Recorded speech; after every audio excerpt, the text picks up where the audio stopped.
Hello and welcome to episode 4 now of the Very Funny Podcast. I'm your host, Al Pacino. We got a great show hopefully for you guys today. I am, as you can tell, we're in a different setting today. I'm surrounded by very expensive pillows. These are made from genuine polyester. So, you don't, what are these made from? I'm in a hotel right now in Miami, and I had a show here in Miami, as you all know, and we just finished it up. And I'm leaving on a flight in a few hours to head to Europe for the European leg of the Love Isn't the Answer tour to London. So I'm going to record the podcast for you guys and put it out before I jump on a jet plane.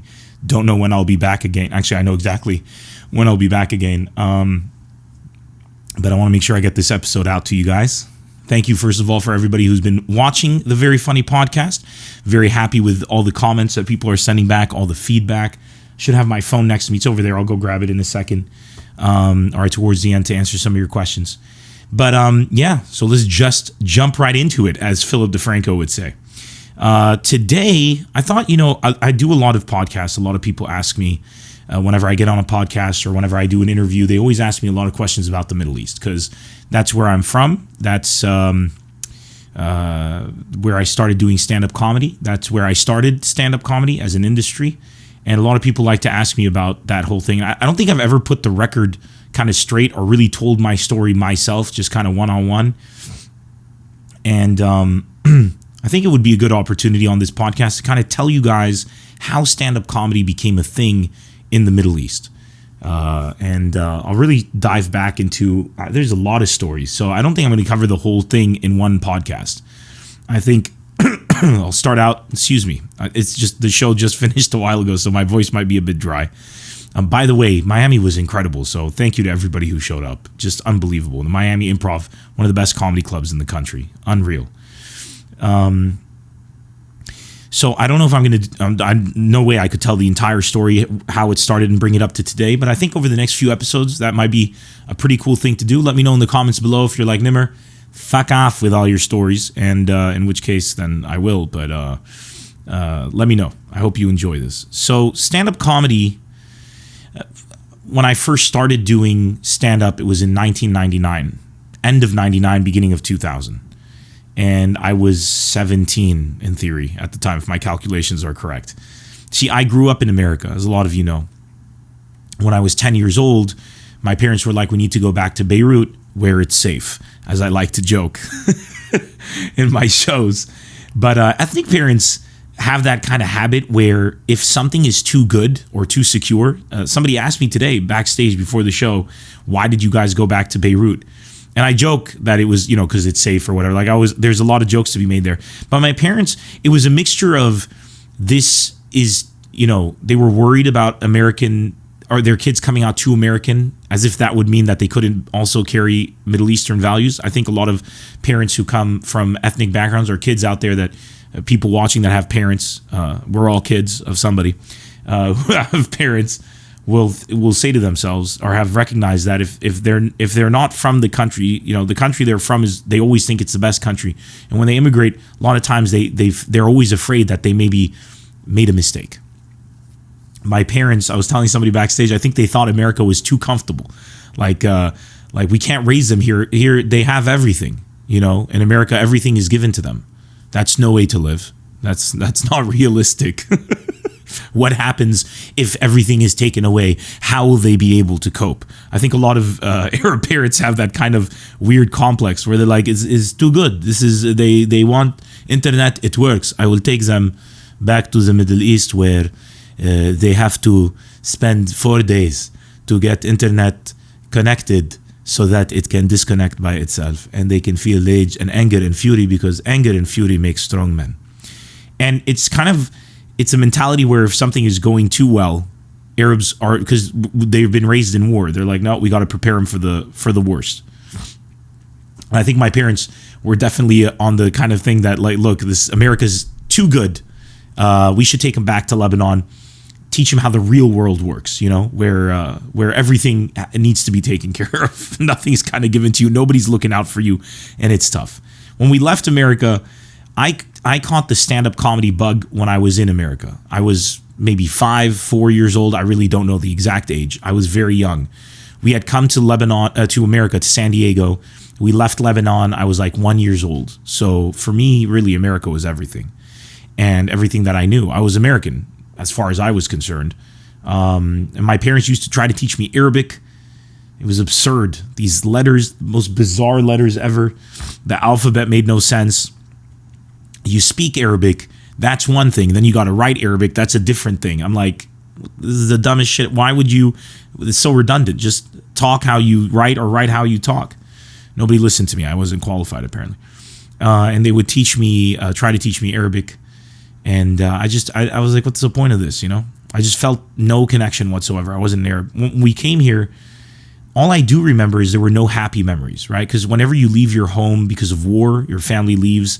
They're not leaving because they want to. They're leaving because they had to. And we get to America. I don't have happy memories. Like I don't have, up until a certain point, I don't have like a memory of my dad and mom just like throwing me about and then we're giggling, rolling on the bed. And, you know, like in movies where before like a kid dies in a movie, they show you how the parents and the kid used to adore each other. It's like, come on. And they throw a baseball and the kid catches it and he carries him. And then the kid dies of cancer. That's usually like they have those sequences. There's always, they try to do character development where where they show you how the kid and the parents bonded and what their relationship was like. I never had that sequence in my story. It was just like, I just don't remember any of that. I just remember we were in America and it was pretty tense and miserable. Until I was like 4 or 5. This was my earliest happy memory. I hear my parents laughing hysterically from their bedroom. So I make my way over to their bedroom and they're watching stand-up comedy. My dad had never seen stand-up before. My mom had grown up for some years in London, so she knew what stand-up was. And my dad he was losing it. He was laughing and tears were coming down his face. My mom as well. And I never seen that before. And I jumped into bed with them and we started having sex. No, I'm kidding. I jumped into bed with them and we, goodness. And we were cracking up. I was laughing so hard. Didn't understand a thing that they were laughing at. No clue. Just I wanted to be part of that spirit. And that was it, man. Ever since then, I would tell people when I grow up, I'm going to be either a Ninja Turtle or a stand-up comic, right? I haven't given up on the Ninja Turtle pit. I just want to make that very clear. It's a work in progress. Stem cell research is a thing. The Vatican is opposed to it, and I think that's kind of held up the progress of where we could be with that. But that's a different topic for a different day. For now, what I will say is I said I wanted to be a stand-up comic. My parents would start recording comedy on VHS. Cassette tapes, HBO, we had HBO, and everything that was stand-up comedy, they would film it, they would record it, and we'd watch it together as a family. It became a thing. And it was like, it brought joy into the house. And I always wanted to be a part of that. Like, I remember it was just, for me, it was like, I want to be able to do something that can flip a mode. So we were all in this one kind of mood, and then this thing comes on TV and it slap to the face changes. I don't think anything has that power, right? Besides like medication, obviously, antidepressants or whatever. But I mean, in the non-psychiatric world, in the non-like taking substance world, comedy is truly, when it comes to vernacular, there's nothing like it. And we end up leaving Lebanon, 10 years old, 9, 10, 11, something like that. Get to Lebanon, and I start doing school there. And I was always the funny kid. Like, I was always getting kicked out of class. I'd always make jokes. And to the credit of my class, they were the best comedy breeding ground in the world. All of my friends were hysterical. Rabia, George, Ziad, George Hadib, another George. And we had Nadim, and we had, you know, people who came and went, trying to remember all the names. Mark, Basila, and then you had Tony Musa, and you had just all these kids, man. Even the girls were funny. Carla, Natasha. There was just all these different, Karen. they're watching this, they know they're who they are. But we just kept telling jokes all the time. They were hysterical. I remember we had our history teacher, Jamil Farah, shout out to him. He came from America to Lebanon, and he used to teach at juvenile delinquent centers. And when he came to our class, he was like, he'd get pissed off. He'd start kicking furniture around. And he was like, I had a gun pulled on me in America. I taught at a juvie center. There were murderers. There were criminals. There were thieves. And I've never taught more bigger animals than you. And he would just lose it. And we were so bad. We used to push all his buttons. I remember we used to keep asking him what the effect of the euro was. Whenever we'd be talking about the Byzantine Empire or ancient Greece, and we'd raise our hand. We'd be like, "Sir, how did the euro affect it?" And for some reason, he would always be like, "The euro wasn't a thing until 19." We just like it's the euro. Stay with me. The euro wasn't around back then. We'd be like, "Oh no." And we just keep asking him the same questions. And then Ziad was the first one to do. He shouted at Ziad once, like he's like, "Ziad, I want you to stop." And Ziad was like, "Is it because I'm black?" And obviously we're not black. And then there was like, "Is it because I'm Jewish?" Like we'd always have these bizarre things drive him crazy. We'd be reading from the book. You'd read out loud. And something we would do, I'd be reading, and then somebody else would pick off exactly where I was, but we just the same pace and rhythm. And everybody in the class was trying to impersonate the other and keep it going. We'd flip pages and skip like 3 pages and just keep reading, and he'd start getting lost. And it was stuff like that, man. Makes me want to go back to school. I despise school so much. When I graduated from school, I graduated with a 60.5. So here's this story. And this all plays into stand-up, by the way. I despise school with incredible passion. There are very few things that I hate in this world, like the proper meaning of the word hate. If you've seen As Good as It Gets with Jack Nicholson, he tells Helen Hunt that he hates something. I can't remember. He's like, "I'm using the word hate to associate with something." And he goes, "But when I saw you, pills. I hate pills," he says. I can't really do a good impression, but he's like, "I hate pills. And my doctor says I need to take these pills to get better. I'm using the word hate here with pills." And he says, "But when you came over, you made me want to take the pills." And then he goes, "Here's your compliment. You make me want to be a better man." And so I hated school. It wasn't for me. I always felt like I was having my time wasted. I felt like I could be more productive. And now as an adult, I feel that the most valuable experience you can pull from school is if you hate it. If you hate school and you hate being there, then it's a true teaching grounds for reality, for being in situations you despise and having to do it because you have to do it. If you love school, I think it's a disaster. So I hated school so much. The only joy I had was with our friends when we would make jokes, and I would be in the playground making fun of teachers, impersonating them. It was kind of like stand-up. I'd stand, and then a crowd of kids would gather around me. We'd start telling jokes, and somebody would grab somebody's hat, and we'd run after them. And you know how it was. But apart from that, school was just the worst. And when I graduated, so I applied to the American University of Beirut in grade 11. We would go up to grade 12. In grade 11, I did my SATs and I applied to the American University of Beirut. It was me and Rabia and Ziad, a couple other students. We taught ourselves the SATs. Our school wouldn't help us. And in fact, they didn't want us to do the SATs. They didn't want us to apply to AUB because they were getting paid by LAU, some kind of commission deal. Like for every student they send there, they get a percentage. It was so messed up. And LAU's like a different university. And they would actively discourage us to take the SATs, to apply. They wanted us to take the English entrance exam, the Triple E, and the TOEFL, test of English as a foreign language, to go to LAU. That's all you need, and then you can do the SATs later. And we're like, no, we want to go to AUB. So we had to do the tests ourselves. We had to find out where the testing center was. So we did all of that. I applied. I did my SATs, and I kicked ass. I got 1,250, I think, 1,250, 1,350. Aced the English, completely crushed the English. And applied for early admission to AUB, the American University of Beirut, which is the most prestigious university in the Middle East. It's like Harvard in the Middle East. It's it just turned 150 years old, or 151. It's ancient. It's incredible. It's something else.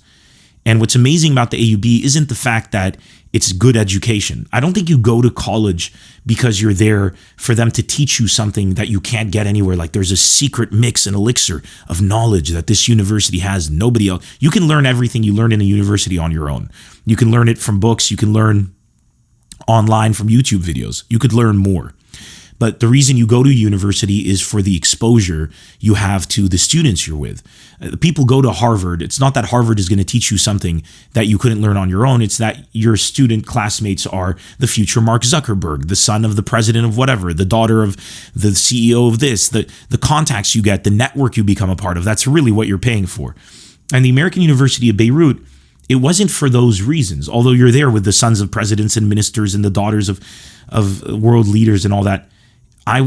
The biggest allure for me was the mix of religious backgrounds, different races, people from all over the world, British, African, American students, transfer students, Muslim, Christian, Jewish students, minorities, majorities, and the way, the elections were had, the drama on campus, all of the exposure to that was very unique. And it's in Beirut, and there's, the buildings and everything around you are ancient, and you're surrounded by incredible architecture. So we applied for early admission. Early admission means they tell you you've been accepted to school in November of your last year. The last year ends in June. And I applied, and my hunch was, I was always a very smart kid. I was like, logically speaking, if I get my grades in school were not that good. I was an average kid. I would get 70s. Once I got an 80, and it was like the greatest thing that ever happened. My sister used to get incredible grades, and it became the norm. And when she'd get a bad grade, it was bad. Like, what's wrong with you? You're falling off. But I always had bad grades. And when I get a great grade, it was a celebration. So who was smarter? And it wasn't that I was a stupid kid. It was just that I really didn't, I really felt they were testing my memory and not my knowledge. So I just wouldn't submit to it. It was for real. And I figured the SAT is a standardized exam. That's what's going to carry the weight in a university application. So who cares about the grades? I'm going to ace the SAT. That's what I did. And I got accepted. Nobody thought I would get accepted. My dad was like, there's no way in hell. My mom was like, go. And although I do believe my mom even believed in me. She was an AUB graduate. And the teachers, no way. So I'm on the playground. First recess, November, my final year of school. The principal's wife, in her disbelief that I would get accepted, starts calling my name across the playground. Nemr. And I see her. I thought something was wrong. I run to her. She's running to me at the same time. I was like, oh, my parents died. Something went down. She's like, Nemr, your mom just called. I'm translating. She said this in Arabic. Your mom just called, and you've been accepted to AUB, because after the words you've been accepted to AUB, my school year ended immediately. I was done. As soon as accepted to AUB, I just blocked everything out. I was free at last. I was free. The happiness and the joy. I've never felt like that. And I knew. And I was always a kid who was like, okay, what do you need to do to win? That's the thing. That's what we'll do. What do I need to do to graduate from this hellhole to get to my university? I need to get a 60.5 out of 100. 60 won't cut it. It has to be a 60. Sorry, you have to get a 60 to graduate. 59, you have to repeat your class. You lose your ability to go to the American University of Beirut. I graduated that year with a 60.5. This is 100% truth. No exaggeration. I graduated on the dot. I did exactly the amount of work that was necessary just to graduate with that grade. All the time, making jokes, giving that my attention, driving Jamil Farah crazy and all the other teachers. I graduated with a 60.5. And my principal called me into his room, to his office, and he said, I have your report card. I said, yes. He said, you passed al-hafi, on the edge. I said, what do you mean? He said, you got a 60.5. I was like, oh. And he hands me the report card and he says, if I was working at AUB, I wouldn't accept you. He said, if they would listen to me, I would tell them not to accept you. And I remember I looked at him straight in the eyes and I said, if AUB listened to a man like you, I wouldn't have applied. The joy it brings me that I said that is just immeasurable by words. That motherfucker. And then I gave the speech, the graduating class speech. And I graduated 11th in my class out of 12 students. And and the way that the speech were, the kid who's first in class gives the speech at the graduation ceremony. But the kid who was first said, I don't want it. I want Nemr to do it. And the principal's like, no, it goes to the person who was second. So all of my classmates up until 11, we were a small class by that time because the school I was in, Munsif, used to have 40 students per class, but they used to put us in buses that they had the windows epoxy glued so we couldn't breathe, and the bus would fit 19 students. We'd be about 57 students, so we would lay on top of each other, and students would projectile vomit on each other until Tony Musa, a kid in my class, punched out a window because he was from the Bsharri, and they're really powerful people, and he just punched a window and knocked it out of its place so that we could get some breath. So the bus driver stopped the bus to fight Tony Musa, and Tony Musa kicked his ass, and we were only 11 years old. And that's the kind of badassery that happens when you live and grow up in the Middle East. And then we started a revolution where we started getting our own bus. And then the school made it illegal that you could get your own bus. And our parents were like, great, let's put our kids through more torture. So it sucked. Anywho, I'm getting off topic. I graduated. That was all that mattered. All of my students, so all of those conditions dragged this school called Adma International School open, and they had computers, and everybody was like, ha ha ha, and they went off to Adma International School, and that was the end of it. And we lost so many students that year that Adma opened, and Adma was a terrible school. We had kids in our school that would get a 50 out of 100. Go to Adma, they're coming out with 95, 100 out of 100. And it's not because it's a nurturing environment. It was the worst school ever. And the one thing about my school is, despite everything bad I say about it, it was an incredible school, and I wish I could emulate the same experience. And maybe I'll talk a bit more about that in a bit. But so my class, 11 students, one by one said, nope, I'm not going to do the speech. Nope, I'm not, until it got to me. So I get to do the speech. And by this time, I'm a public speaker in the sense that, let me tell you this. I had been kicked out of school so many times. And every time you do, you get a black list. It's called a blacklist, and they put a dot on your record. And you get like 3 blacklists. You can't go to a university. Your chances of getting accepted to university plummet. And I got blacklisted 27 times. So for being kicked out of class and for doing other stuff. And in my second to last year, I was on the basketball team. I was always a funny kid. We had something called a Kermis, which is like a carnival. And it's like this 3-day festival that the school does where there's, they bring clowns and food. And then there's a basketball championship and all the schools come and play and, somebody wins. So they have a speaker system rigged across the entire school grounds, and it's used to make announcements. I took the microphone and I started doing commentating for the basketball games. So I would commentate, like we'd have teams, I don't know the names of the players, so I'd give them their own names. And I did it like you were watching an NBA game. Like, I'd call one guy like Scottie Pippen and Michael Jordan, something based on how they're playing, whatever. And I'd be like, Jordan for 3, he scores. And it was so hyped that we never used to have anyone at the Kermis. By the 3rd day, the place was packed, and it cost $5 or $3 to get in. And people were spending money. And there were like 1,000 people in the bleachers laughing their asses off, cheering, because I'd be commentating, I'd be cracking jokes, I'd bring in special guests like Britney Spears, the Pope, and I'd do the voices and interview everyone, and it was so funny that everybody was really coming for the commentating and watching basketball and eating, popcorn and treats and having a great time. And then on the last day I was in the team playing in the basketball team. I took the wireless microphone with me, and as I was playing basketball, I was commentating. Nemr's got the ball. What an incredible move he gives the pass from the thing. So we were winning because the other team was laughing so hard. It was really something. It was so much fun.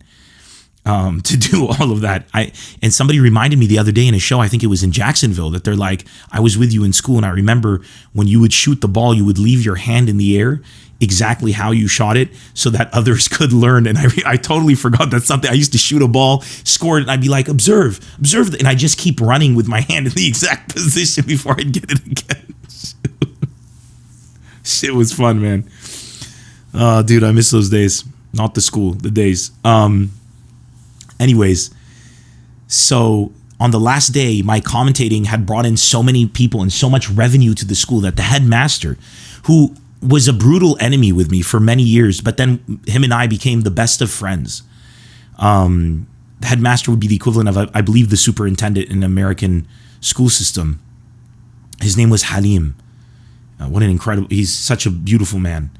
And he came up to me and he said, Nemr, your commentating and your attitude and what you did made us so much money and made this the most successful Kermis we've ever had, that we're wiping your entire record clean. And they wiped off all my blacklists. So while I do say bad things about the school and stuff, it was really these experiences that made me the man who I am today. And they had a lot of things that they would do that was fair. I deserved the blacklists, and I deserved to be also unblacklisted, and they were always fair with that. It was always about tempering that. But there were, good people and bad people in every school. There's a great teacher and a shitty teacher, and principal was a complete asshole, and the headmaster. The principal would sit in air conditioning. His wife was his secretary, and she would sit outside his office without air conditioning. So let me just put it for you that way in terms of what kind of man this dude was. So anyways, I get to do the speech. And when everybody hears that Nemr's doing the speech, all the parents want to come because they're like, this is going to be hilarious. And obviously, I'm going to do something funny. I write this speech with a couple of jokes, nothing crazy, and also a very nice speech. I'm forced to hand it in to be reviewed. The principal takes the thing, comes back, and he says, Nemr, this speech, we're not going to let you say it. This is the speech you're going to do. And he hands me a speech that he's written. Basically, the speech is there's saints, and then you have prophets. There's Muhammad. There's Jesus. There's Jesus, Son of God, or the prophet, depending on what you believe, whatever it is. But that level. And then there's God, and if you believe it, Jesus also God. Whatever. There's there's God. There's saints. There's God. There's mystical figures, perhaps greater than God. And then there's Munsif National School. The speech was literally like, if it wasn't for Munsif, I would not have known how to walk. And had it not been for Munsif, how hitherto would I have learned how to speak? And not for Munsif, how would have I learned to clean my toes? And if it were not for it was just like, it was bizarre. And to put it in perspective, Munsif National School, when recess would come and we'd go to get the food, it was the Hunger Games. We would go to get food from the cafeteria. And this is how it is in a lot of schools in Lebanon. They would have enough food for 8 students, and there's 1,000. And you get to the freaking cafeteria, and it is legit the Hunger Games in the literal sense of the word. You run into the cafeteria and you're elbowing people, punching, and you're like, you can't move. You push and shove your way. Like, as soon as the bell rings, people explode, for lack of a better word from the Middle East, explode out of their classes to the cafeteria. We run in, we're jam-packed, and you're on top, and you're screaming. You got your cash in your hand, and you're shoving it, all to get a croissant or a manushi that's supposed to have cheese in it, but it's like it has the eau de cheese. You can barely taste any cheese. The croissant chocolate, there's no chocolate. Also, you can get something just to put in your stomach to sustain yourself. Overpriced, and they never got enough, even though it's like you have the same number of students every fucking day, so just never enough food. And we would just battle each other, dude. It was so bad that when my mom would make me sandwiches, I could sell my sandwiches for $3 a piece. This is the 90s. I want you to understand, I'm selling sandwiches made by my mom for $3. I turned it into a business, but that's a different story for a different day. So this school is far from the angelic picture that it was painting in the speech. So I said, sure, I'll read it. And of course, I wrote something else.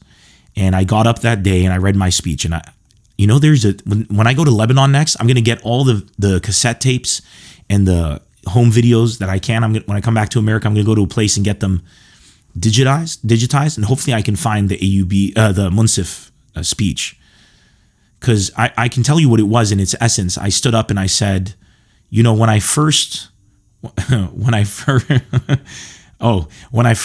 started school, when I first came to Munsif, I hated school. I was a young child, and I thought school was the worst place on earth. I thought that it was pointless. I thought that it was a complete drain on resources. I thought it was a complete waste of time, and I thought it was completely stupid. It's only now, having come to the end of my journey here at Munsif, that I realize how smart I was as a kid. And huge laughter from everyone. Everyone's cracking up. Principal sitting right on the chair right next to me, to the podium in the back. I can feel him fuming, but everybody's laughing, including his wife. I mean, talk about an alpha move right there, and everybody else, right? The headmaster, and they're cracking up. And I go, Munsif reminds me of a saying, and I took glasses out of my I don't wear glasses. I just had them and I put them on. And I read this saying that was the most complex saying ever. I can't even remember it. Then there was another punchline. And my speech came after the Arabic teacher went into some fucking diatribe of a poem that went on for like 45 minutes of Arabic poetry, which is the heaviest, unless you're a good poet, which this guy wasn't, heaviest Arabic, and just like, نظرت إلى السماء والسماء نظرت إلي وأنا قلت للسماء لماذا أنت تبكي ولونك أزرق والأزرق هو, like the most, it's, and you, for those of you who don't understand Arabic, it's as heavy as that sounded. For 45 minutes, parents were going to kill themselves. They were falling asleep. It was just horrible. So I come up after this, and people are just, they're like, this kid is the, yes. They're clapping. They're laughing. I finish my speech, standing ovation. The crowd is going wild. I'm the hero. I turn around. The principal stands up. He grabs my hand, pulls me in, and he starts saying in my ear, I'm going to slap you so hard that I'm going to take out all your teeth, which in Arabic is, and he was serious. He was red. He was furious. His wife pushes him out of the way and hugs me and says, Nemr, and she grabs my cheeks and she gives me a huge kiss. And she says, that was the best speech we ever had. And all the other teachers are congratulating me. But as I'm hugging his wife, I look at the principal and I smile with eye contact and I wave in the back. That was gold. Anywho, you know what? Maybe I'll keep telling you a bit about my school years, since they had a big influence on where stand-up comedy, how it shaped itself in the Middle East. So I will. Other things I remember from my school years, some of the pranks we pulled that were just incredible. My friend George was in a class higher than me, because George was born normal like everybody else, but his parents wanted to put him in school early for some bizarre reason. I don't know the exact year, but I think they put him in school at like 2 years old. In kindergarten. So he was my age. He went to university when he was like 15. Like, it was absurd. So, and he wasn't like he's one of the most ingenious people I know, but it wasn't like they put him in school because he's a prodigy. It's just, they put him in school early because they just said, like, give him a head start. It was a horrible parenting decision. But George was one of the funniest people I knew. And I remember George once so in Lebanon, you'll have trucks that will drive in the streets to sell goods, like vegetables. And they have microphones, and they say on the microphone, we got potatoes, we got cucumbers, we got onions, we got, but it's in Arabic, so it'll be like, yalla batata, yalla khiyar, yalla, whatever. Yalla means come on, and batata is potatoes, and yalla banadura is tomatoes, and batikh is watermelon. So it's it's kind of like yalla batata, yalla khiyar, yalla banadura, yalla batata, yalla khiyar, yalla banadura, yalla batata, yalla, and it's like, it's annoying, but they pass through and they go. So my friend George and his class, they got a tape recorder, and they got the cassette tape. They switched it to LP mode, if you guys remember what it is, long play, to get more recording out of it. So I think you believe each side becomes 60 minutes or something.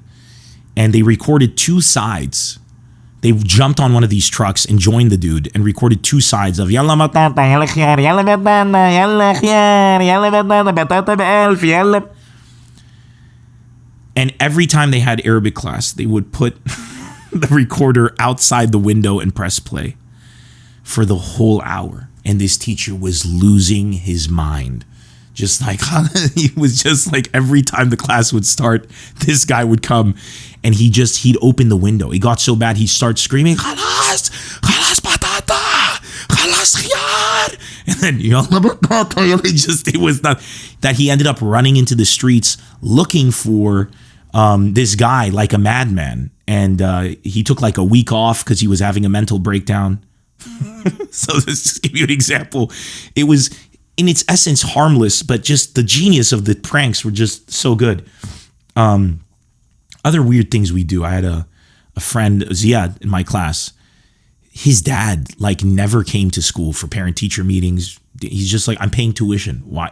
This is what I'm paying you for. I give you tuition. I send my kid. He graduates. You take care of that. This is. Why am I paying you? Why do I have to keep following up? You do it. And if he's not paying attention in class, it's not my problem. It's your problem. Solve it. So once Ziad gets kicked out of class, he goes to the headmaster, a different headmaster. At the time, it was Bassam. And Bassam tells him, gather your stuff and leave the school. In other words, call your parents to come get you to leave the school. So Ziad gathers his stuff and he just walks out of school. Bassam comes in and about an hour later, and he's like, where is Ziad?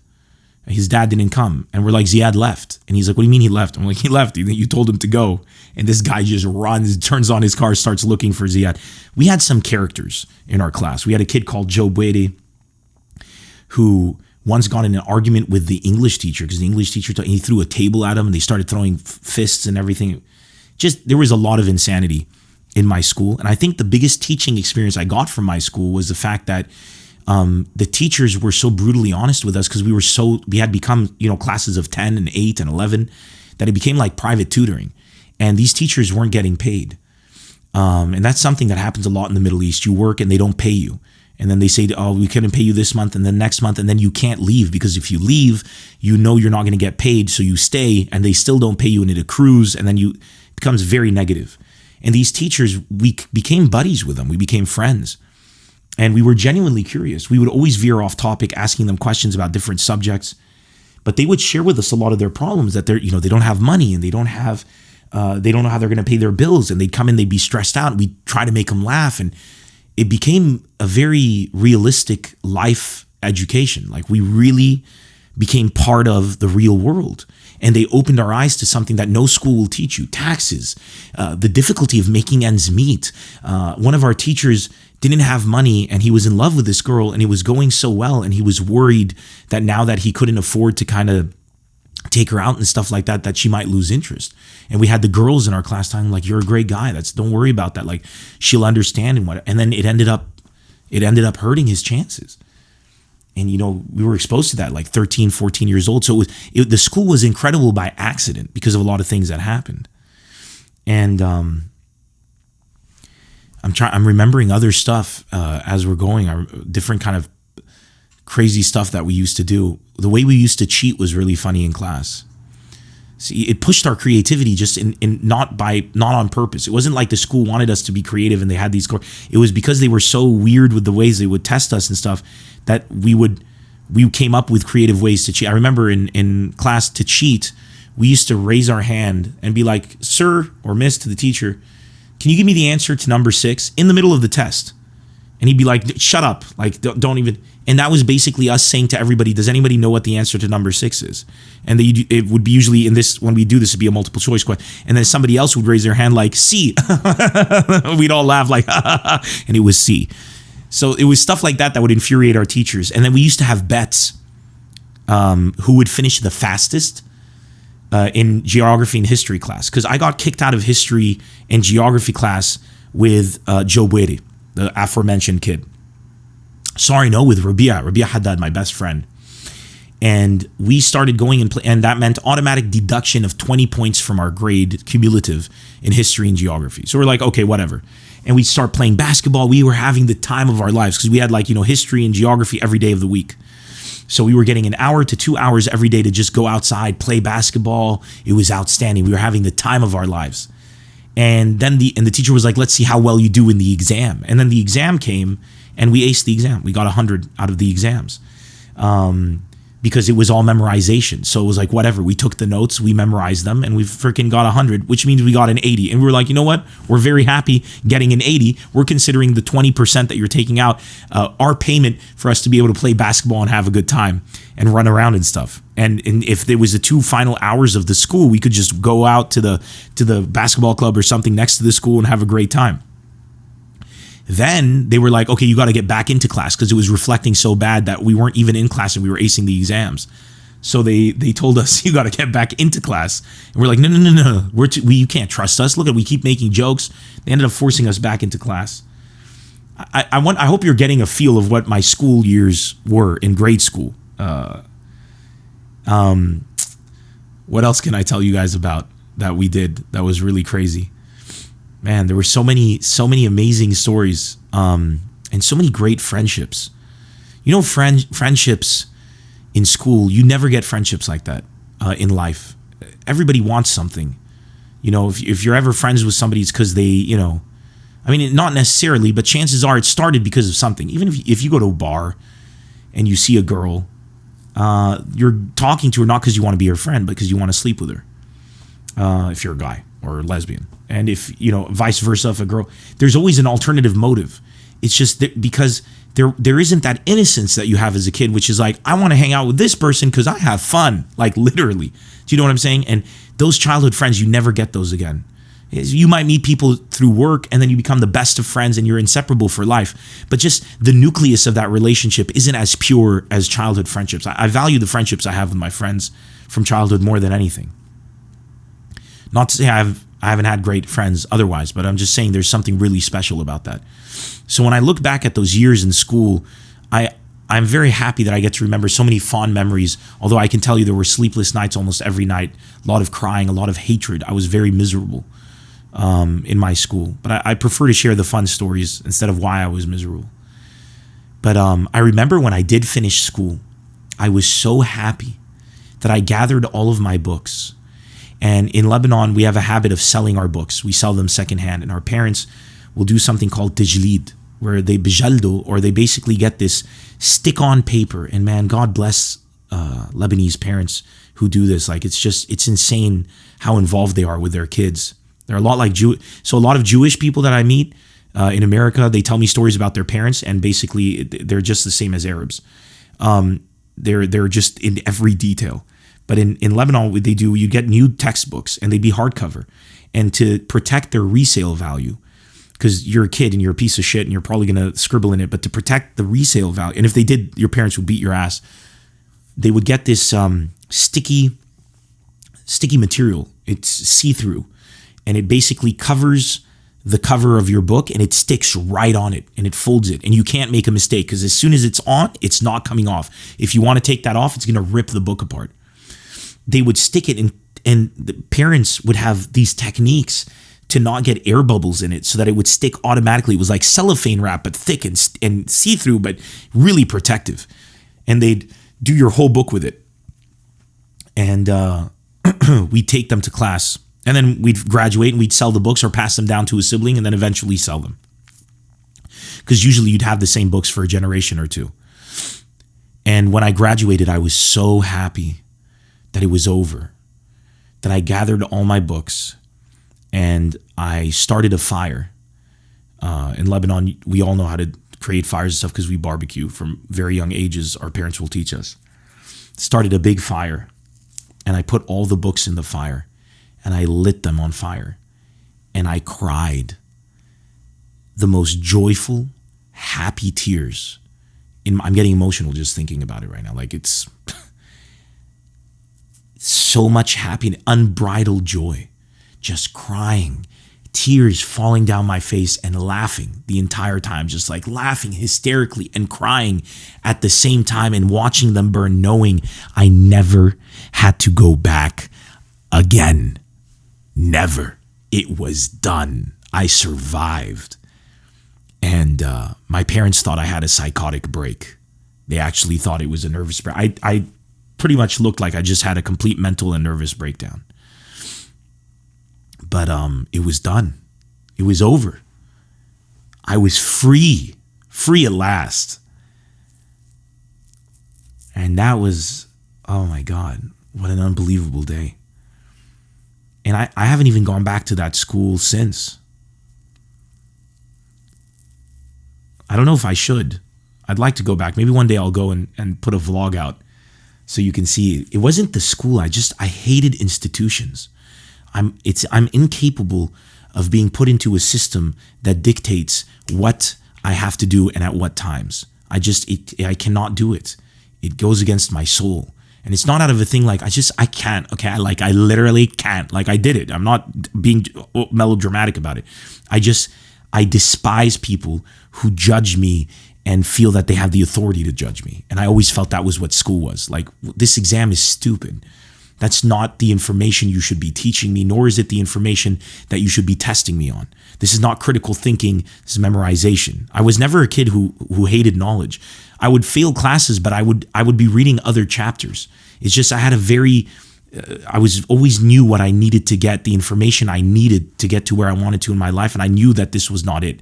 So I didn't want to cloud my mind with stuff to satisfy the ego or the psyche of some weird school administrator or some government agency that set a curriculum in the most bizarre way just so that they could settle some score between one person and another because a bribe wasn't paid. I remember I was so infuriated with what we were learning in school that I wrote out an alternative.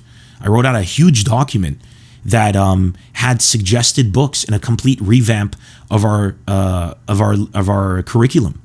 It was about 20 something pages. I should look for these. When I go to Lebanon, I'm going to try to find them, see if I have them in my archive somewhere.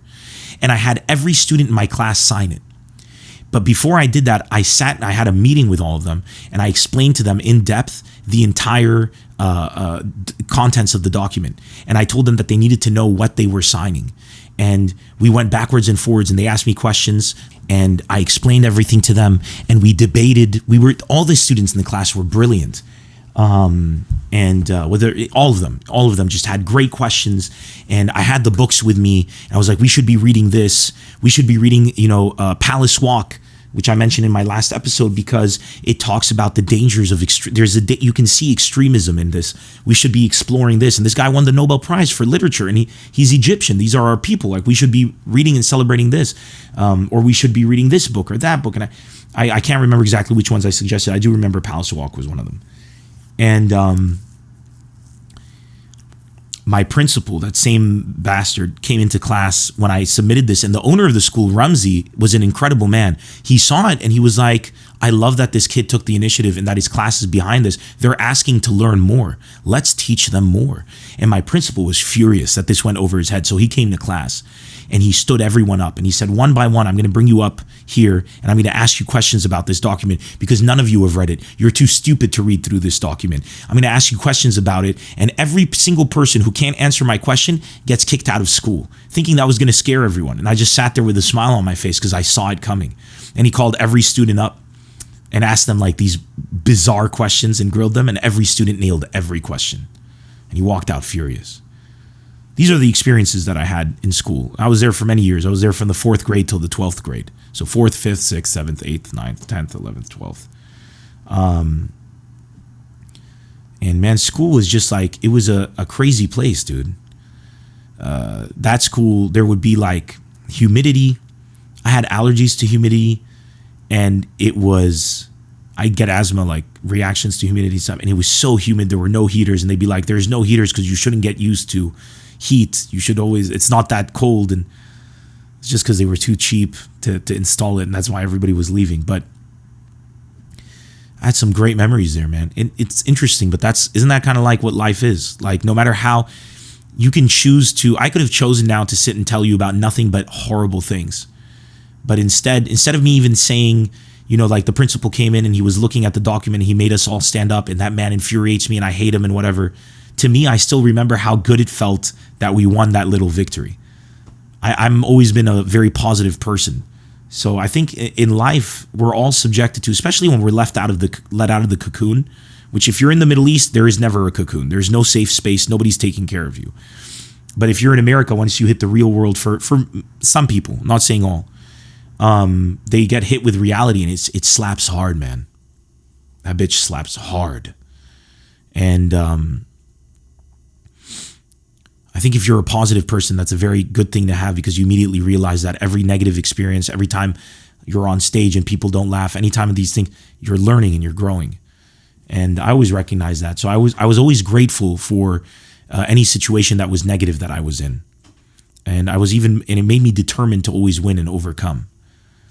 And this is a lot of what ended up going into stand-up comedy, which I'm, I know these sound like I'm not talking about stand-up, but I think to understand how stand-up comedy began in the Middle East, you need to understand how I began as a human being, or who I am.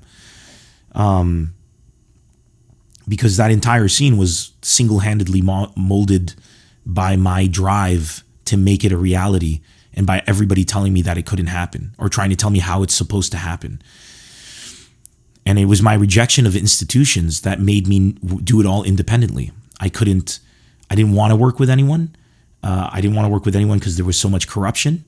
I didn't want to work with anyone because I didn't want to owe anyone anything. I wanted people to come to my shows because I was funny, not because they were allied to some movement that I was allied to, and I had to kiss their leader's ass or whatever. And I think a lot of that was forged in my school years. I would recognize positive authority and negative authority, and I would recognize that there was a time. And one thing that I recognize is people will always say there's a time to be funny and a time to be serious. And I never saw a time that you shouldn't be funny in. Even when you're serious, you should be funny. And I think even in the most violent situations, like somebody's coming at you. If you look at comic book heroes like Marvel and stuff, Spider-Man, all that stuff, when they hit back, it's with jokes. Like they're hitting the guy and they're cracking jokes at the same time. That's strength of spirit. And I think nothing is more badass than, even if you've lost a loved one, even if it's the worst thing, even if your loved one died of natural causes or a pure accident, to joke in that situation. I've been to many funerals in Lebanon, and people tell jokes at the funerals. It's a nervous laughter. It starts, and then it becomes kind of like a celebration of the defiance you have to the most powerful thing in the planet, death. You refuse to accept that it has any control over you. So a lot of people be like, there's a time for this, time for that. I'm like, no, there's a time for only one thing in this world, and that's for you to be you, and for you to be dominant and to assert yourself. Because even if you're wrong and you do it, you also have to be self-critical to a degree that you can immediately recognize that and learn. How are you going to learn if you don't put yourself out there? And how are you going to put yourself out there if you're always obeying the command of something? So that's why I've never been good in institutions. And I think that I recognized immediately that a lot of the problems in the Middle East were because we were divided into institutions, either institutions of racism, institutions of religion, but the religion behind it was very tribal and racist and bigoted. You weren't proud to be Christian because as a Christian, you believed that you should give all your things to people, and you were proud of the way of life, that you would shed all of your belongings, and you had given up value on material things so that you could help out the poor. No, you were proud to be Christian because fuck the Muslims and the Jews. And the same thing I'm proud to be Muslim because fuck those Christians, or proud to be Jewish because fuck all the Arabs, or fuck this or fuck that. That attitude, that tribal mentality goes so much against all of these religions' texts, by the way. That's the hypocrisy. But I noticed that. And then every time you turn on a TV show, anytime you'd want to watch anything in Lebanon, it was politically charged, religiously charged. A lot like America today. America today is the Middle East in the 90s, dude. It's Beirut in the 90s. America today is disgusting. There's politics and religion everywhere. And it's not a celebration of the political process. It's not a humble way of doing things or whatever. It's a disgusting, unfathomable way where kids are being raised with agendas now. It feels like I'm back in Beirut. It's absurd. And the Americans are going to learn some lessons that we had to learn that are very bad. When I say we, I'm an American. When I say we, I mean my Lebanese side. We learned the hard way. And I was recognizing those things as I was growing up because I could tell that every time you turn on the TV, there's politics. Every time you go to a nightclub, it's politics. This singer is with that political party. That's why people are in this club tonight. This club tonight has this political person in it, so everybody's there. This venue does events for this church. That church refuses to go to that venue. They go to that venue. This mosque does this here. That mosque doesn't associate with this mosque. The Sunnis and the Shiites, they have their own places that they go. Everywhere you went, dude, everywhere you went, all it was about divisiveness. And people took pride in it. Like, that was amazing. Like, we're the best and we're here, let's party. They were the most stupid, absolutely disgusting behavior I'd ever seen from people. And I was a kid and I could notice it. I remember when I was still in high school, I told my dad I wanted to start a website called RRR, Refuse, Resist, Rebel. And it was because Refuse, Resist was one of my favorite songs from an album from Sepultura called Chaos AD. If you haven't heard of it, go and check it out. It's fucking fantastic. And I wanted to be Refuse, Resist, Rebel. And I wanted to start a movement where people, it was a screw you to all political parties and to be truly independent and all religious affiliation, to be truly independent. I had this master plan. And my dad said I was a complete fool. And he said nobody would follow and that the Middle East is divided and that's how it is. Just learn to navigate it. Don't try to change it. And although he believes that it can be changed and he believes in my ability to change it now publicly, at the time he was like, I'm never going to encourage you to, because I'd be literally encouraging you to step into the line of fire. Because one thing that I've learned in my years of trying to be an independent voice, nobody likes that in power.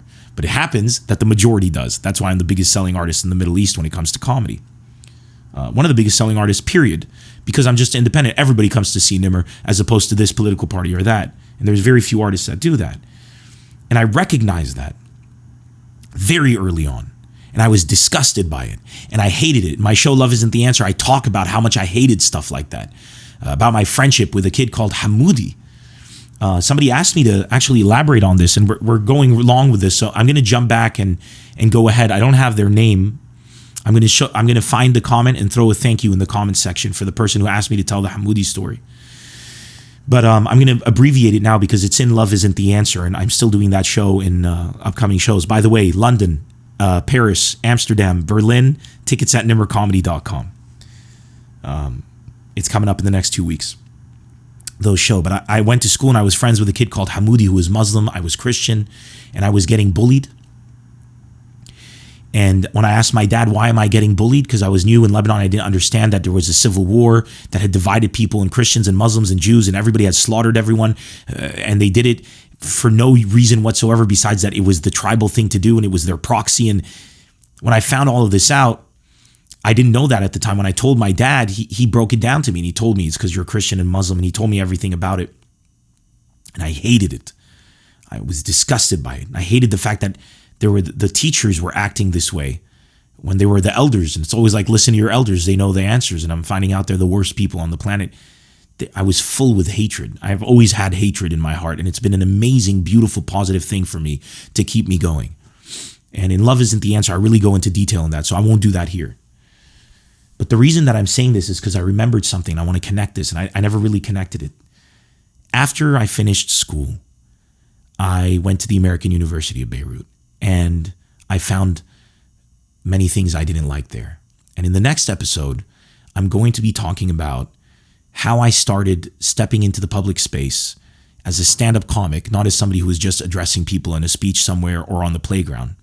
How I started doing stand-up, because it's the first stand-up comedy show that ever took place in the Middle East, happened in 1999 at the Bathish Auditorium in AUB. And I'm going to tell that story. And then I'm also going to tell you about the finance club and how it was politically infiltrated, or they tried to politically infiltrate, about the time that a ex-Lebanese minister, or maybe even prime minister, came to give a talk, and he was forced onto us because we were actually painted as a non-political club, which was a big deal. And he was forced onto us to get our mandate signed by the assistant dean of the School of Business, who was a political son of a bitch. And he wouldn't refuse to sign it unless we did this event. And I said, the only way we're doing this event is if he doesn't talk politics. And he came and started talking politics, and I shut the event down. And he had some thugs with him, and they started to scream on the campus grounds. And we held our ground. and we almost kicked everybody's ass. I'm going to tell you that story and how it led to the finance club becoming the most successful club in the history of the AUB, despite constant attempts by that associate dean who even threatened to have me kicked out of the university, and I almost punched him across the face in a shouting match. And I'm going to tell you that story. I'm going to tell you how that club became a machine. And when we started with the club, we had a deficit. When we left the club, we left about $40,000 of revenue in the club. How different teachers had us handle their guests, and we had services and cell phones and everything. It was insane. I'm going to tell you about the students involved in that because they're amazing stories. And I'm going to tell you some more stuff to deal with. I'm going to save it as a surprise, but this all links to when I talk about institutions and all of that. It all starts with the PR club, with the finance club. I was the head of PR, how it led into the career that I did comedy in, and the political divisiveness. And in future episodes, I'm going to keep this going. I think this is great stuff. If you don't like it, let me know in the comments below, and I'll stop. This podcast is for you. But if you do like it, I'd like to share that with you in the future episode. And then the episode after that, maybe we'll get into the chronologically when I actually started doing stand-up. And I took it from a hobby following a brutal war in Lebanon. I took it from a hobby to an actual thing, and it started a movement.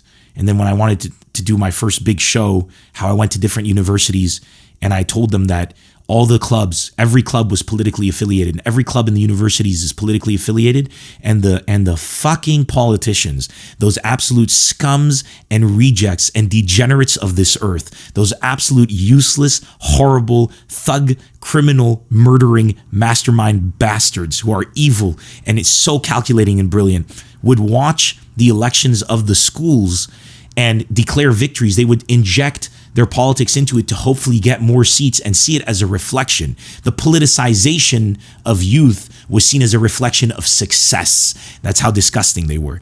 I went and said, I'm going to do events on campus, and we're going to raise money for the Children's Cancer Center of Lebanon, St. Jude's. And if you don't know this, St. Jude's was started by Danny Thomas. Danny Thomas, one of the greatest stand-up comics that ever lived, Lebanese man who made it here in America many years ago, and I'll talk about that as well. An inspiration for me and everybody in this business. And I said, I'll do the event, but you have to, all the different clubs have to bring me. I won't come with one club. It has to be all the different clubs. Unite for this event. It's for charity, so do it. And you can't wear your logos because everybody had a color. The color orange was this thing. The color blue was that thing. I said, you all wear white. So everybody had to wear white. And every college campus agreed. And the NDU, the Notre Dame University in Lebanon, shut down the university for the day and told all their students to come watch the show because everyone was united. We had like 3,000 kids. I have footage of all of this, and I will be putting it online.